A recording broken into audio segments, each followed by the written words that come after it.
ఓనాదంగా నువ్వు అడవిలో వెళ్ళిపోతువయ్యా ఓనాదంగా ఓనాదా నువ్వు పోతున్నావు కానీ నీకు ఏదన్నా అతివారం వస్తే నాకెట్లా తెలవాలనంటే ఓ బామా రేణుకా ఎల్లమ్మ నాకు అతివారం రానే రాదు బామా ఒకవేళ అతివారం వస్తే నువ్వు శివునికి చిన్న బిడ్డవు శివనల్లి మాతవైతే సత్యాన బోనం ఎత్తుకొని వస్తే బోనం మీద వెలుగులు చూసి చచ్చిపోయారు నువ్వు లేస్తానన్నవయ్యా నేను సత్యాన బోనమయ్యా ఓనాదంగా నేను బోనం ఎత్తుకొని నాదా ఓనాదంగా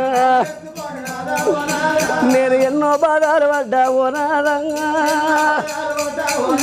నేను ఎన్నో కష్టాలు పడ్డా ఓనాదంగా ఇక ఎంగిలైన పోనమయ్యా ఓనాదంగా